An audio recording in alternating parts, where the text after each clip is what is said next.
Our scripture reading this morning comes from Colossians chapter 3, verse 17. And after Paul has written about all the earthly things that we must put off and all of the godly things we must put on, he then says in verse 17, "And whatever you do, whether in word or deed, do it all in the name of the Lord Jesus, giving thanks to God the Father through him."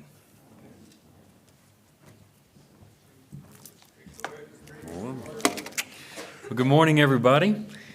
Today's chapel presentation is going to be in that series that Charles introduced last Friday, where he I think, titled it, "What Are They Doing Now?"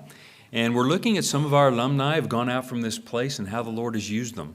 So we're going to kind of flesh out a little bit the word in that verse that our brother just read, whatever you do in word or deed. Here's some of the things that some of the alumni are doing. And my part this morning is going to be to share with you three ladies who have gone through the women's program here and kind of what they're doing in ministry now. Betty Tracy, of course, has worked very close to each of these ladies and formed a deep love for them and friendship and keeps in close contact with them. So she has written this information. And as you hear me share it with you, try to imagine Betty's lovely voice instead of mine. These are her words, okay? So we'll go ahead and begin. What a blessing to have this opportunity to share the stories of three female alumni who no doubt will impact and inspire your future ministries. It's been my pleasure and honor to be in the classroom with these women. I've learned so much from them. Debbie Cote and her husband Tom were living in Pueblo, Colorado when they decided to attend SIBI. Debbie was not only a mother, but the owner of a small business. Debbie and Tom had been working with college-age young people, and this sparked a desire for them to be better equipped to minister to those around them. Debbie was willing to make several personal sacrifices to come this way and enter on this journey. She was willing to leave her longtime home of Pueblo. She was willing to let go of her business and trust God with their future, whatever that might look like. Upon their graduation, Tom and Debbie took an internship in Salina, Kansas, where they worked until they took a job with the High Plains Children's Home in Amarillo.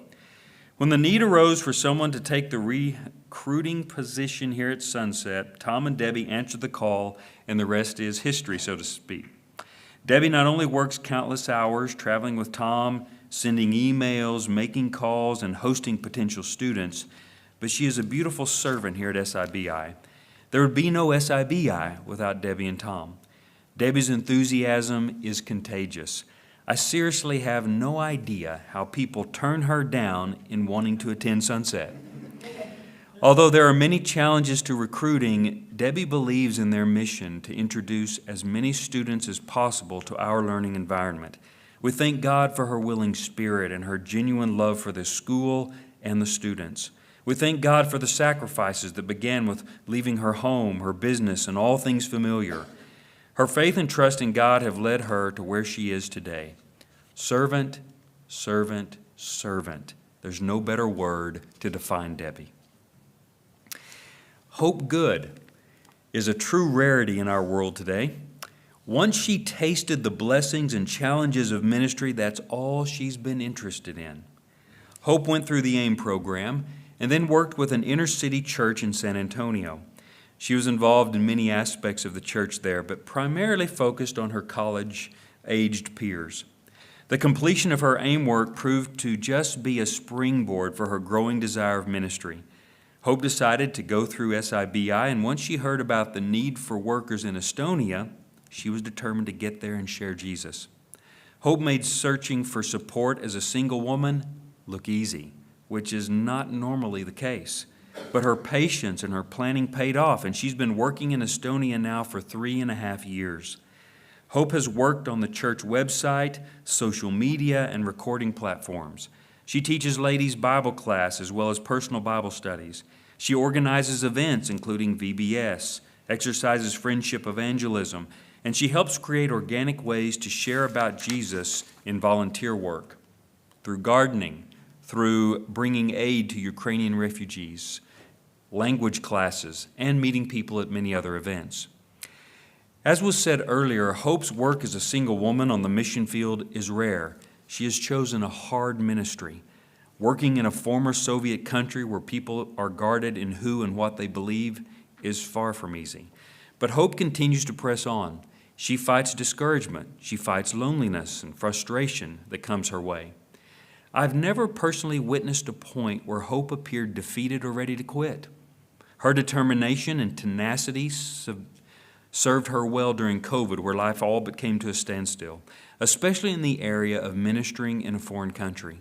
But being the creative and wise young woman she is, Hope figured it out, and she continued to move forward. The joys of sharing Jesus with a hurting people have kept Hope committed to stay and work in Estonia until someday when others may come and take her place. If you were going to write a description of Hope, there's no other way to say it than determined, determined, determined. Elena Gilkey is a fairly recent grad of SIBI.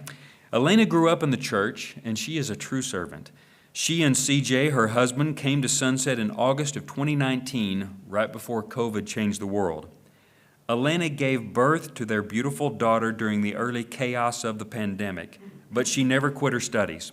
With 2 little boys and her baby girl, she stayed the course through virtual classes, all the while trying to school her son online. Yes, Elena is one tough lady. Upon graduation, Elena took on the role of children's minister at the Riverwalk congregation in Wichita, Kansas. CJ, her husband, is the youth minister there, and so they're one busy couple together. Elena coordinates and puts together curriculum for nursery through 5th grade. She plans events, Bible studies, and works kids and family camps. She takes part in numerous youth activities and helps with the teen girls and their needs. Elena is a powerful public speaker, and she's spoken at women's events as well as accompanying CJ in parenting and teacher workshops. Elena is beautifully supportive of her husband, but she is equally interested and invested in her own ministries as well. She embodies a gentle and a quiet spirit, but she's not afraid to speak up and carry big loads of responsibility. One of the things I've been so impressed with in Elena is her willingness to change and grow. Willingness, willingness, willingness. You can't get a better picture of Elena without knowing that about her. She's been blessed by watching God work in the lives of those she's ministering to and loves seeing them getting to know Jesus better as young people. One of Elena's main challenges is setting boundaries. There's never a pause in ministry. She's working on keeping her family a priority and learning to say no to things that can wait. Brothers and sisters, as you can clearly see, God uses those with a willing heart and attitude. It doesn't matter where you go or what you wind up doing once you leave Sunset. Let God use you wherever you are and in whatever you're doing. Be a servant. Be willing. Be determined. Sisters, you are called to minister wherever God leads you. These beautiful women are a clear testimony that there are countless areas in which we can serve and work in the Lord's church.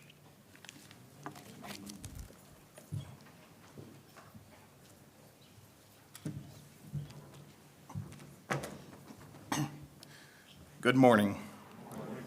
I'm going to talk a little bit about deaf ministry, and I want to start with this slide here because I think it's the most important reason to think about deaf ministry.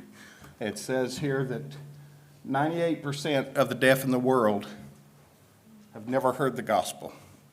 There's 70 million deaf in the world, and 98% have never even heard the gospel.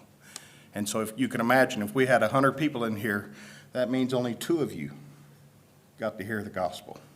So as we think about that, you got to ask the question, and how can they believe in the one in whom they have not heard?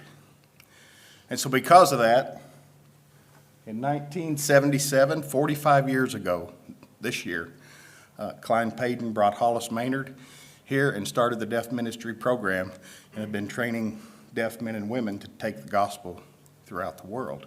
And so we're going to talk about some of those students, alumni this morning. First one I want to talk about is Ed Glass.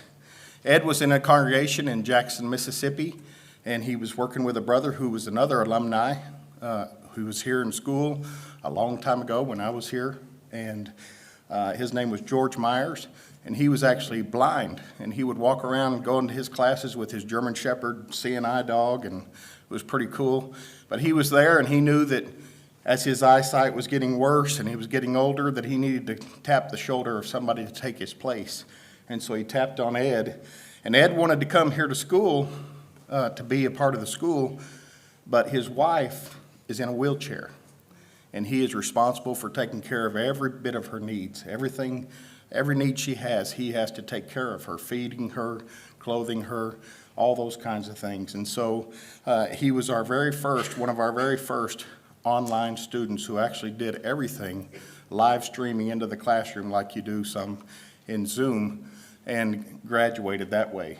And so now he is the preacher at the Silwell Church of Christ in Jackson, Mississippi. I pulled up their website just to make sure I was getting the name of the congregation correctly, and it says that he's the deaf minister and the janitor, which I'm not surprised because he's such a servant. We're going to talk about Mike and Kim Cantrell. They just recently returned from Mexico City. They graduated in 14 and moved down to Mexico City and spent I got to get my notes out. Was it 7 years? Yeah.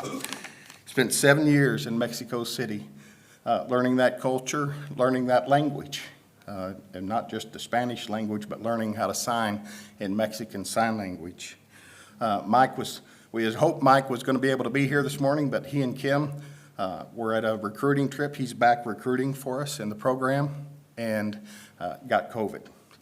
And so they are stuck in their apartment right now, not able to be here. But Mike talks about his time with the congregation down there in Mexico City and the deaf Christians, and how every Sunday the thing that was most special to him was going out, eating together. Sundays were a big day. They would go worship, have Bible class, and then they'd go eat somewhere, and they'd just spend the whole day together. And so he did that for 7 years. He still continues to teach through Zoom in Mexico and reaching out to those folks. And so that's Mike and Kim Cantrell. Now, these guys worked for a program called Pioneer Bible Translators Deaf Group. Mark Lowenstein, which is the guy right here in the green shirt, he's the director of that deaf program, and he works alongside with Jose Abenchuchan and Matt Sykin and Mauricio. Mauricio was one of our students who just graduated last year from Nicaragua, and he did everything online. And so these guys work with Pioneer Bible Translators. There's over 400 different sign languages in the world. And so we think, there's just, people have this concept that sign language is universal, and that if you know American Sign Language, it's kind of like if you know English, you can talk to anybody in the world. That's not necessarily true, and it's definitely not true in sign language. There's over 400 different languages. When you start talking about south of the border, everybody who speaks Spanish, but all those countries have a different sign language. And so they're in the process of trying to translate the Bible into that language. So with 400 different languages, there's only one that's been completely translated into sign language, and that's in American Sign Language. And Jose worked on that. Right now, they have an agreement with Action Bible. Are you familiar with the Action Bible? It's got all those characters and things. And so they're working on translating that because deaf are very visual. And so what I'm going to share with you right now, I'm going to show you a clip of Jose during COVID was sitting around trying to figure out how to make the gospel more available for the deaf. And he came up with this clip of David and Goliath. Now, I'm not going to interpret it or voice it, but I want you to watch it, and I want you to watch the expression and see the things that Jose does on this short clip, if the video won't crash.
Well, you missed the best part, because he actually, in the Action Bible, in this clip, he actually has the sling swinging around like that. It's going like, and then the rock comes up and smacks Goliath in the head.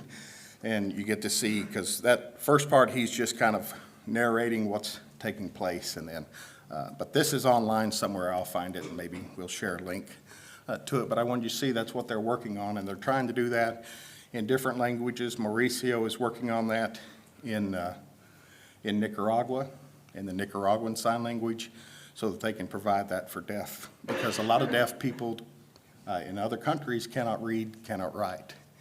And so this gives them a visual ability to learn and hear the gospel. Are we able to pull the last slide up?